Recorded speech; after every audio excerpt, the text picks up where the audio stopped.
ফেব্রুয়ারি মাসে শুধুমাত্র বই মেলা থেকে বই বিক্রি হয় প্রায় ৩০০ কোটি টাকারও বেশি। আর এই ফেব্রুয়ারি মাস আসলে আমাদের মনে পড়ে যে আসলে আমাদের বই পড়া দরকার। যেহেতু আমরা ব্যবসা বাণিজ্য এবং নিজেদেরকে উন্নয়ন করার জন্য কথাবার্তা বলে থাকি, তো এই কারণে আমি প্ল্যান করেছি ২১টা আত্ম উন্নয়নমূলক বই নিয়ে কথা বলবো, যেগুলো বাংলাদেশি রাইটারের লেখা আছে কিছু, বিদেশি রাইটারের লেখা আছে কিছু।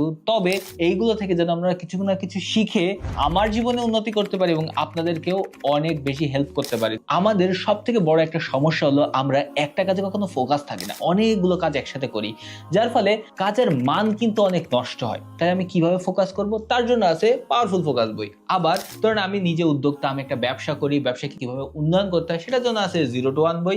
আবার এই যে টাকা পয়সা ইনকাম করলাম, এই টাকা পয়সা আমি কেমনে নিয়ন্ত্রণ করব, কিভাবে টাকাগুলো বাড়াবো, তার জন্য আছে সাইকোলজি অফ মানি। আচ্ছা, টাকা পয়সা হয়ে গেছে, এখন আমি এইটাকে একটা উদ্যোক্তা মনোভাবের সাথে কিভাবে বড় করতে পারি, তার জন্য জ্যাকমার কাছ থেকে আমরা আইডিয়া নিতে পারি। তো এরকম 100 মার্কেটিং আইডিয়া, নেটওয়ার্কিং স্কিল সহ অনেক বই আছে। 21টা বই নিয়ে আমাদের এই সিরিজটা সাজানো। তো আপনার সাথে দেখা হচ্ছে আগামী। আর আপনি যদি আপনার জীবনে আসলেই কিছু উন্নয়ন করতে চান, তাহলে অবশ্যই আপনার এই সিরিজটা দেখা